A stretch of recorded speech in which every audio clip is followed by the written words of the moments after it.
Let's have a look at everyone else, and we'll start with the goalkeepers, Craig Gordon, David Marshall and John McLaughlin. Kris Boyd, no real surprises here. There was maybe a question of maybe Alan McGregor would come out of retirement.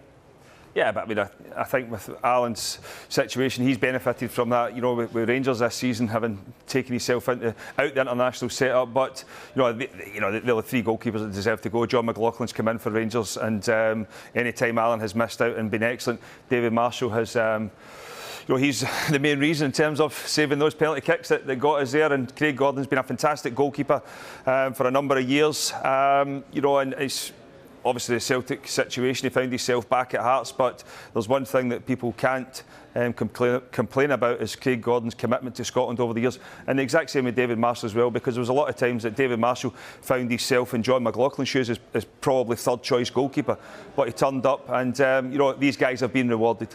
Yeah, they have. OK, let's go through to the defenders then. We've already talked about how Patterson is in the side. But at the back, we were wondering if maybe it was going to be between Liam Cooper or Declan Gallagher, and Andrew Considine would have been in. However, it's Considine who's out and these two are in. Is that the biggest talking point of all these defenders? Well, I think when you look at Liam Cooper, he's a Leeds United captain. He's obviously missed some football, but he came back and played, I think, last night as well for Leeds. Declan Gallagher, it's always the same when you get to the end of a contract with your club. He came back in there and played, I think, maybe 6 or 7 games in a row, then found himself out the last couple. But again, Declan Gallagher's another one who the Serbia game handled Mitrovic, and in terms of defending and just a proper defender. The rest pretty much picks itself, with Nathan Patterson coming in there at exception, for competition for Stephen O'Donnell. But, it'll be interesting to see what three, we've got Andy Rock, we've got the full-backs, or the wing-backs in here as well. So, it's a difficult one, but for Steve Clarke, but there's a lot of good players in there. I'm sure you would rather have that than not enough. But you've got to say, for Liam Palmer and Andy Considine, you're gutted for them to miss out.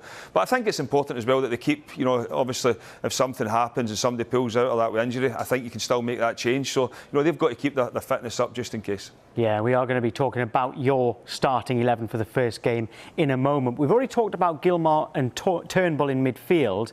Slight worry for Steve Clarke when Scott McTominay had to go off injured during Manchester United's game last night. Before we discuss him, let's hear what his manager Ole Gunnar Solskjaer had to say about that injury. Players that got knocks and injuries today with Scott and Fred, so I'll see how they are. Unfortunately, Scott had to come off, and Fred doesn't look great when he's walking now, but we've got 10 days, so hopefully everyone will be available. Yeah, there's no doubt that it'll be a huge relief to Steve Clarke that if he's going to be back for the Europa League final, he's going to be OK for the Euros. That's Scott McTominay. But there's always a debate, isn't there, as to is Scott McTominay a central midfielder for Scotland or a centre-back? Given how many defenders he's picked, surely McTominay is a central midfielder in Clarke's eyes. Yeah, he has to be now. I think with Ryan Jack being injured, that's a big blow for Scotland, because I think Scott McTominay would have been potentially that one that would have played the right-hand side of the three defensive. Like Kieran Tierney, they want to get on the ball and drive forward and commit. The midfielders from the opposition, take the strikers out of the game and try and make things happen for Scotland. But look, it's not to be for Ryan Jack, which is very, very unfortunate. So Scott McTominay, I think, will be that holding midfielder.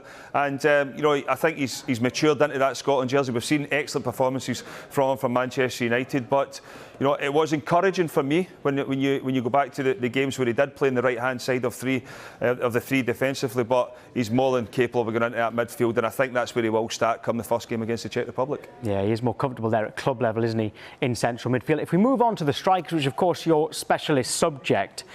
Here they are, OK, so Che Adams is in there, Lyndon Dykes. This is the forwards, wingers as well. James Forrest, Ryan Fraser and Kevin Nisbet. We know that Steve Clarke tends to play with one striker and he plays with wing backs rather than wingers. But if he wants to change it in a game, James Forrest and Ryan Fraser will be vital for that. Now, a name not on there, Kris, is Lee Griffiths. Would you have liked him in there? We've seen what he's done against England for a start, and we know that he is a goal scorer. I think it's a difficult one. You know, Lee's found himself in and out of the Celtic team, and you've got to look at, you know, in the league, especially Kevin Nisbet has been scoring goals. You know, I like the flexibility within, you know, the strikers. You say that's my specialist subject. I'm not too sure about that. But, you know, I think Che Adams has definitely brought something to the Scotland squad that's something different to the rest. Lyndon Dykes had a lot of positive, people speaking positively about him when he came in at first. He was a real find. And as I said, Kevin Nisbet has scored goals for Hibs all season. You know, so you could argue that, you know, he is the form striker in the league, and then you're looking at you know, James Forrest and Ryan Fraser. Ryan Fraser's been that one that's maybe played off of one of the main strikers is so. But, you know, as we touched on earlier, having James Forrest back gives this squad so much flexibility. You know, if they want to go three and stretch the you know, the defence of the opposition, they can do that with James Forrest, and he's also played in behind, you know, the main striker for Celtic as well. So, you know, I like the flexibility within the 5 players, and you know, there's differences to them all. And if you want to really mix it up and go with Che Adams and Lyndon Dykes, you know, Dykes will go and win headers all day long. We've seen that. He's a handful. So, no, as I said, I'll say it again, I like the flexibility and I like the forward lineup.